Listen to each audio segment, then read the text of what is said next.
ये जो बाहर में क्या हो रहा है ना।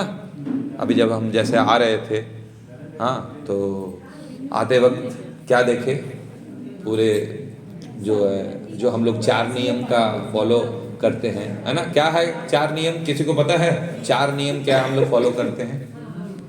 बता सकती हैं माता जी, बताइए। नशा नहीं करना, हाँ, अवैध संबंध नहीं, हाँ, जुआ नहीं, हाँ, गैम्बलिंग नहीं करना, जुआ नहीं खेलना, और चौथा मांसाहार नहीं करना। और कोई प्रभु जी लोग में पता है? ये कलयुग में 4 जो है क्या है, महापाप है। वो पाप कौन कौन है, बता पाएंगे कोई भी प्रभु जी? बताइए प्रभु जी, माता जी, और कोई रिपीट करना चाहेंगी? इतनी बार क्लास में सुना है 4 नियम जो है महापाप है इस कलयुग में। तो क्या महापाप है, आप बता पाएंगी? और कोई माता जी? तो फिर से हम बताने का प्रयास करते हैं। इस कलयुग में 4 महापाप है ना। और आप जब देखिएगा तो आपको पता चलेगा। सबसे पहला क्या महापाप है? मांसाहार। मांसाहार नहीं करना, ठीक है। दूसरा, नशा नहीं करना। नशा मतलब दारू, सिगरेट, बीड़ी, इवन चाय कॉफी तक भी, उसमें भी कैफीन होता है। क्योंकि चाय क्या हमारे यहाँ का है, संस्कृति नहीं है, विदेशों का संस्कृति है ना। तो चाय तक, कॉफी तक नहीं पीना, चाय भी हम लोग नहीं। फिर तीसरा क्या है? अवैध स्त्री और पुरुष संग, मतलब, है ना। चौथा क्या है? कोई भी जुआ नहीं खेलना, नो गैम्बलिंग, है ना। तो ये 4 चीज है। कोई बड़ा चीज है क्या? नशा नहीं करना, हाँ, फिर आपका मांसाहार नहीं करना, अवैध संग नहीं करना, हाँ, और फिर जुआ नहीं खेलना। बहुत ही आसान है। लेकिन आप देखेंगे इस कलयुग में सारे लोग उसी में लगे हुए हैं। आज 31 बीता, कितना जीव हत्या हो गया होगा, हाँ, कल से कितना जीव हत्या हुआ होगा, है ना, कल से।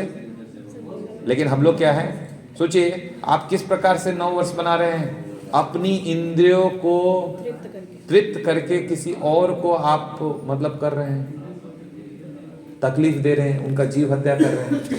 तो हमारा ये मानव जीवन जो मिला है, इस मानव जीवन से पहले हम लोग भी कई 84 लाख का योनि काट के आए हैं, है ना। इससे पहले भी हम लोग थे। बस अंतर यही है माता जी कि पहले और अभी में क्या अंतर है कि पहले हम लोग कोई खाना खाने गए तो हम हाथ धो लिए, और हम दूसरे को देख रहे हैं, अरे उसका हाथ गंदा है। हम लोग भी इसी प्रकार से थे। तो ऐसा नहीं सोचना है। तो हम लोग को सोचना है कि उनका भी कैसे, उनको भी भगवान की भक्ति मिले, कैसे किस प्रकार से हमारे जो लोग हैं, हमारे भाई बंधु, हमारे मित्र जो हैं भगवान की भक्ति से छूट रहे हैं, उन्हें हम कैसे भगवान की भक्ति में लेके आए, आनंद लेके आए।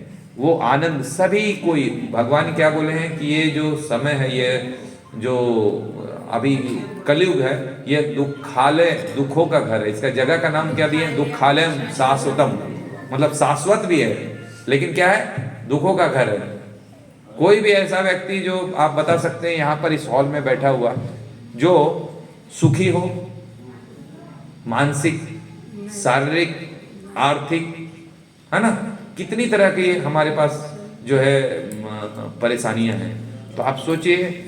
और भगवान, हम बोलते हैं, अभी हम एक कथा में सुन रहे थे लेक्चर में, कि हम क्या है कि हम भगवान से प्रार्थना कर रहे हैं, हे प्रभु आज 1 तारीख है, तो ये जो मेरा कष्ट है हमको दूर कर दीजिए। अरे मूर्ख, आपका ये कष्ट कैसे दूर करेंगे? वो तो भगवान ही दिए हैं आपको। क्यों दिए हैं? ताकि आप जो भगवान से सोचना बंद कर दिए, भगवान के बारे में चिंतन बंद कर दिए, इसीलिए आपको दुख दिया गया है। और भगवान से आप बोल रहे हैं हमको ये चीज दुख दूर कर दो।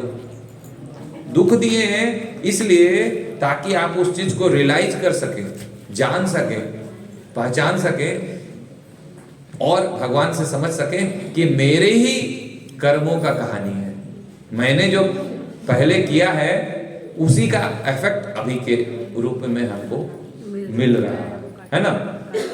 अभी एग्जाम्पल के लिए हम लोग देखते हैं कि अरे वो तो पूरा खा रहा है, पी रहा है, एंजॉय कर रहा है, गलत काम कर रहा है, फिर भी वो बहुत तरक्की कर रहा है ना। ऐसा आप लोग देखते होंगे, ऐसा मन में आता होगा, सोचते होंगे कि बहुत वो गलत तरीके का व्यवहार भी कर रहा है, फिर भी वो तरक्की हो रहा है। हाँ, लेकिन हम तो भगवान का भक्ति कर रहे हैं, हम तो बहुत अच्छा कर रहे हैं, फिर भी मेरे जीवन में जब से भक्ति चालू किए हैं तब से मेरा एकदम क्या हो गया, कष्ट ही कष्ट चालू हो गया।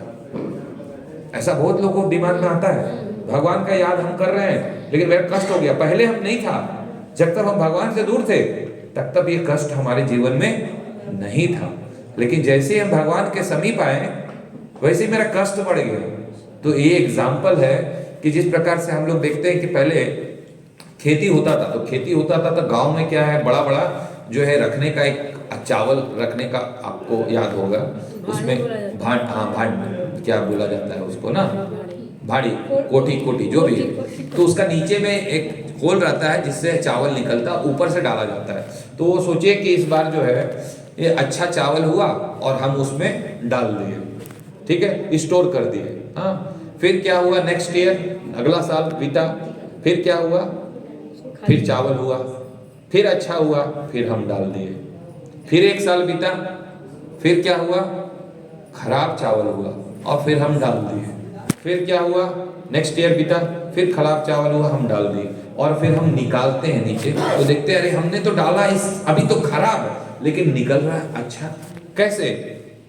क्योंकि पहले अच्छा डाला हुआ, क्योंकि पहले हमने अच्छा कर्म किया था। तो जो भी आज आप देख पा रहे हैं कि जो लोग गलत कर रहे हैं, जो भी कर रहे हैं और उनको सफलता मिल रही है, तो क्या है, पहले कुछ अच्छा कर्म किए थे जिसके कारण उनको अभी सफलता मिल रही है। और हम क्या, हमारे जिनके पास भक्ति हम कर रहे हैं तो भगवान अभी हमारे को कष्ट दे रहे हैं, तो हमको क्या सोचना चाहिए, अरे भाई मेरा जो पाप और पुण्य, जो पाप का कर्म है फटाफट कट रहा है, मतलब अगर मेरे पास परेशानी आ रही है तो कट रहा है, मेरा टाइम जा रहा है, और अच्छा समय आ रहा है तो बोलिए आपका पुण्य कट रहा है। अच्छा समय किसी के साथ बीत रहा है, बहुत अच्छा, बहुत अच्छा, पुण्य कट रहा है, तो आपका पुण्य जा रहा है। तो ऐसा है क्या कि कभी भी हमेशा एक ही तरह का रहेगा, आपको पुण्य मतलब आनंद ही आनंद रहेगा। हम ईसीजी मशीन देखते हैं ना, ईसीजी मशीन, उसमें क्या होता है, ऐसे up and down, up and down, up and down, up and down. Flat ऐसा होता है क्या? ये ऐसा होता है क्या? जब जीवन में अप एंड डाउन हो रहा है, सुख दुख दोनों आ रहे हैं, है ना, सुख और दुख दोनों जीवन में आ रहे हैं, तो आप समझिए कि आपका गाड़ी सही चल रहा है। सिर्फ सुख आ रहा है तो दुख आएगा, दुख है तो फिर सुख आएगा। जिस प्रकार से अभी ठंडी है तो क्या ठंडी ऐसे ही रहेगी? नहीं, फिर खत्म होगा, फिर गर्मी आएगी, तो गर्मी जब आएगी तो एक्सट्रीम गर्मी हो जाती है, तो फिर गर्मी वैसे रहेगी क्या? नहीं, फिर गर्मी समाप्त होगी। तो इसी प्रकार से हमें सुख और दुख को, है ना, उसी प्रकार से सहन करना चाहिए। भगवान ने गीता में बताया हुआ है, जिस प्रकार से हम ठंडी और गर्मी को सहन करते हैं, है ना। जैसे कृष्ण पक्ष, अभी मैं रामायण देख रहा था तो उसमें बताया कि कृष्ण पक्ष जो है, कृष्ण पक्ष और शुक्ल पक्ष, तो कृष्ण पक्ष में अंधेरा आ जाता है और शुक्ल पक्ष में क्या होता है, रोशनी रहता है। दूसरी प्रकार से सुख और दुख जो हमारा शुक्ल कृष्ण पक्ष और सुख पक्ष है, ये आना है और जाना है। तो जब हम इस भगवान की भक्ति में आते हैं, गीता पढ़ते हैं, भक्तों का संग लेते हैं, कथा का श्रवण करते हैं, है ना, हरि नाम करते हैं, तो ये सब चीज हमको आंसर पता चलता है। अब यहाँ पर बैठे हुए हम लोग सब कोई सोचिए, हम लोग क्या करते हैं कि हम एक दूसरे का कॉपी करना शुरू करते हैं, है ना। तो क्या हम एक दूसरे का कर्म को कॉपी कर सकते हैं क्या? माँ बेटी दोनों का कर्म अलग है, पति पत्नी दोनों का कर्म अलग है, पुत्र और माता का कर्म अलग है। हो सकता है क्या? पिता बहुत पैसे वाला था, बहुत अच्छा सुख भोगा, क्या उसका पुत्र वैसा ही भोग पाएगा आने वाले समय में? तो हम दूसरे को देख के जलन करते हैं, एनवी करते हैं। क्यों? हम भक्ति में भी आ गए हैं तो देख रहे हैं अरे जलन कर रहे हैं। क्यों? इसलिए जलन कर रहे हैं क्योंकि मेरी जो कर्म है ना, मेरे अंदर जो इफेक्ट है, वो पहले से जो चला रहा है हमारे अंदर, वो बैठा हुआ है, वो धीरे धीरे धीरे जाएगा। तो क्यों आप सोचिए कि एग्जाम्पल के लिए हम दूसरे का लाइफ को देखेंगे, अरे बगल में बैठे हुए एक ही जैसे आदमी, क्या दोनों के जीवन में एक ही तरह का सिचुएशन रह सकता है क्या? अभी आप दो बहन हैं, दोनों बहन का जीवन में एक ही सिचुएशन है। आप सोचिएगा वो बहुत अच्छा कर रही है, अच्छा विवेक है, बहुत पढ़ाई कर दी है, तो चलो हम भी कॉपी करने कोशिश की, हम एग्जाम में बैठे और हम सोचे कि वो तो बढ़िया लड़का है, उसको हम कॉपी करते हैं, वो फर्स्ट हम भी फर्स्ट। लेकिन जब हम कॉपी करने लगे और कॉपी करके एग्जाम दे के बाहर निकल गए और निकलने के बाद पता चला अरे वाह वो फर्स्ट हम भी फर्स्ट, लेकिन पता चला कि सबका क्वेश्चन पेपर अलग था। तो जीवन में सभी व्यक्ति का क्वेश्चन पेपर अलग है। कभी भी दूसरे से निंदा नहीं करनी चाहिए, दूसरे की शिकायत नहीं करनी चाहिए, क्योंकि सभी का क्वेश्चन पेपर क्या है? अलग है। आधार कार्ड हम लोग का सबका क्या है? अलग है। फिंगरप्रिंट क्या है? अलग है। होता है क्या? आप देख रहे हैं ना, थंब हम लोग देखे ना, भगवान ने बनाया है, मैच करता है क्या थंब? हाँ, तो जब हमारा थंब नहीं मैच कर रहा है तो हमारा और आपका किस्मत कैसे मैच करेगा? हम दूसरे से क्यों एनवी करेंगे? हम जो भी आज तकलीफ झेल रहे हैं, सुख झेल रहे हैं, जो भी हमको मिला है प्रभु की कृपा से, है ना, वो मेरे अच्छे कर्मों और खराब कर्मों के कारण है ना। इसी में एक अवंती ब्राह्मण का कहानी था, भागवतम में आता है अवंती ब्राह्मण का कहानी। अवंती ब्राह्मण जो था वो बहुत ही पहले ब्राह्मण था, लेकिन उसके बाद नशा में, मतलब कहने करता है वो पैसे कमाई में इतना चूर हो गया कि अपने परिवार को भी वो पैसा नहीं देता था, है ना, मतलब जो जरूरत के लिए है, हाँ, उसको भी नहीं देता था। फिर अपने स्टाफ जो है नौकर चाकर, उसको भी नहीं देता था। मतलब पैसा को दरिद्रता जैसे होता है ना, बहुत तकलीफ से उसको देता था, ह्यूमिलेट करके देता था, आवश्यकता पड़ने पे नहीं देता था। बच्चे मांगते थे, पति मांगती थी, और अपशब्द भी उच्चारण करता था, जिसके कारण क्या हुआ, धीरे धीरे उनकी पत्नी बच्चे उसको छोड़ के चले गए इस व्यवहार के कारण, है ना। जब आप अच्छा शब्द नहीं बोलिएगा, सही से नहीं करिएगा, तो फिर छोड़ के जाएंगे ही, है ना।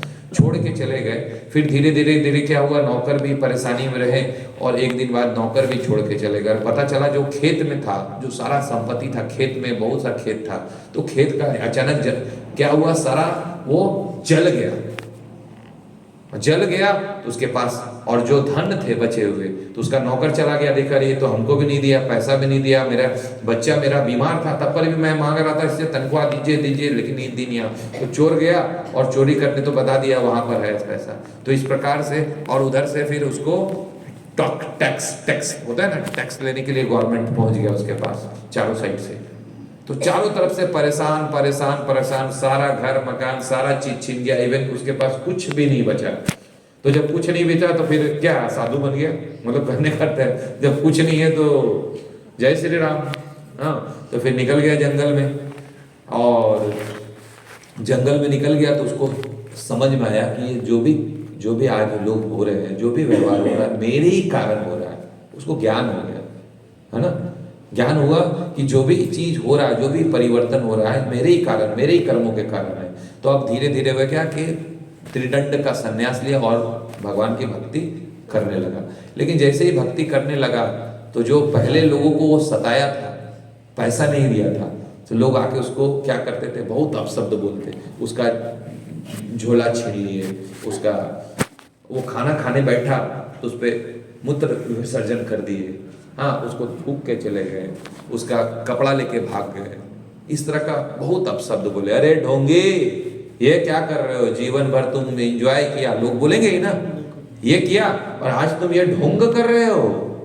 तो उसने किसी को रिवर्ट जवाब नहीं दिया, पलट के वो बोला, हे प्रभु, ये जो चीज हो रहा है वो मेरे ही कर्मों के कारण हो रहा है। आप सोचिए कि किसी के ऊपर कोई थूक देगा, किसी को खाना खा रहा है मूत्र विसर्जन कर देगा, उसका सारा चीज छीन के भाग जाएगा, तो क्या स्थिति होगा।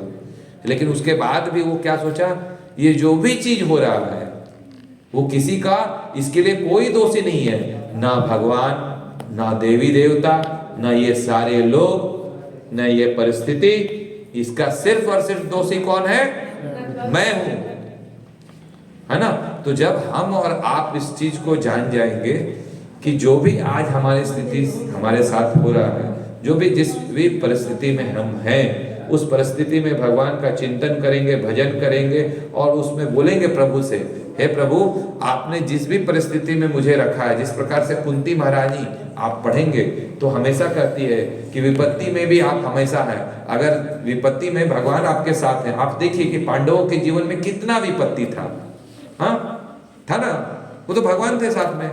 भगवान राम के जीवन में देखिए, वनवास 14 वर्ष, अरे तो वो तो ऐश्वर्य, वो तो खुद थे, सब चेंज कर सकते थे, चेंज किया क्या? नहीं। पांडवों के जीवन में आप देखिए 14, वो कितना कष्ट हुआ उनका, सारा चीज हुआ, छोटा वनवास हुआ, लाक्षागृह हुआ, भगवान तो साथ में थे, लेकिन भगवान ने चेंज किया क्या? दूसरी प्रकार से आज का दिन हम लोग याद करेंगे इस चीज को कि जो भी चीज और जिस भी परिस्थिति में है, हमने वो मैंने ही किसी से उधार लिया था, वो मेरे पास आज बीत रहा है। तो उसको जब हमको पता चलेगा ये मेरे ही कारण है, मेरे ही कर्मों के कारण है, जो भी स्थिति हो रही है, तो मुझे सहन शक्ति बढ़ेगी, है ना, सहन शक्ति बढ़ेगी। और जब सहन शक्ति बढ़ेगी तो हम उस चीज को अच्छा सा चेक कर सकते हैं, देख सकते हैं। और तीसरा एक चीज और जो मैंने बोला अभी आज का दिन, पीस फॉर्मूला, ये आप दिमाग में लेके जाइए। पीस फॉर्मूला क्या है? भगवत गीता में भगवान कहते हैं, हाँ, भगवान 5.29 में क्या कहते हैं? भोगताराम यगतपशाम सर्वलोक महेश्वरम श्रूहिदम सर्वभूतानाम ज्ञात्वा माम शांतिम रक्षति। जो भोक्ता कौन है?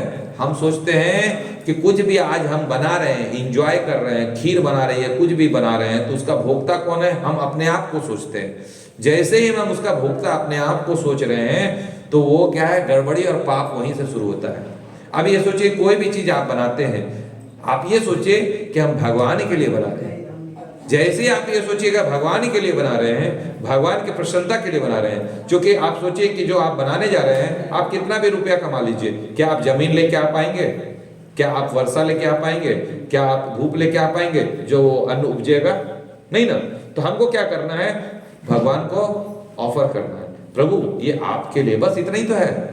भगवान क्या कहते हैं? पत्रम पुष्पम फलम तोयम, पत्र पुष्प फल, तोयम मतलब जल, ये भी दे दो, मुझे अर्पण प्यार से कर दो तो मैं स्वीकार इसे करता हूं। तो भोक्ता राम कौन है? भगवान है। भोक्ता राम यज्ञ तत्सम, जितने भी यज्ञ हैं, जितने भी तरह के आप तो हरि नाम सब चीज कर रहे हैं, उसके भोक्ता कौन है? भगवान है। भोक्ता राम यज्ञ तत्सम सर्वलोक महेश्वरम, एक ही लोक नहीं है माता जी, हम लोग ये पृथ्वी में रह रहे हैं, ये बहुत ही छोटा पार्ट है, 1/3, 3/4 क्या है? आध्यात्मिक लोग है, जिसके सभी लोगों के भोक्ता कौन है? ये सभी लोगों के जो है महेश्वर, मालिक कौन है? कृष्ण भगवान, जो भगवान बता रहे हैं, भोक्ता राम यज्ञ तस्वाम सर्वलोक महेश्वरम सुहृदम, हम सभी के वेल विसर है। जब हमको पता चलेगा मेरे वेल विसर कौन है? पिताजी, मेरे पिताजी के पास बहुत रुपया है, ये बूढ़ू जिंदा रहेगा ना तो हमको तो टेंशन नहीं भाई, बहुत ऑफिसर है, अब कुछ नहीं होगा तो कम से कम दे देगा पैसा, हाँ तो हमारा रहेगा भाई, उनका। तो हम ये सोचते हैं, लेकिन हम ये नहीं सोचते हैं कि पिताजी के पास 4 बेटा है, अरे सबका है, अपना जीवन है, उनका काम है आपके लिए पढ़ाना। तो जब हम ये जानेंगे कि वेल विशर है, अरे वो पिताजी, वो रिलेटिव, वो माता, वो मित्र, जो आप, वो पत्नी, वो बच्चे जिस पे आप सोच रहे हैं वेल विशर है, वो बहुत ही क्षणिक है। वो कितना वेल विशर हो सकता है? अगर आपको अंदर से कोई बीमारी पकड़ लिया तो आप देख लीजिए ना, कोरोना वायरस के समय क्या हुआ था, आपको याद होगा। कौन पिता, कौन पुत्र, कौन माता, हाँ ध्यान में है? 2020, कौन पिता, कौन पुत्र, कौन माता, कितने संपत्ति, कितना नेता, बेड नहीं था, ऑक्सीजन नहीं था, ऑक्सीजन फ्री में मिल रहा फिर भी नहीं था, कोई साथ दे पाया क्या? डेड बॉडी जलाने पिता नहीं जा रहा, पुत्र नहीं जा रहा, कोई रिलेटिव नहीं जा रहा, तो कोई साथ में था। प्रेजेंट एग्जांपल आपके सामने बीता है ना, कोरोना वायरस में कोई नहीं साथ में था, लेकिन कौन साथ में था?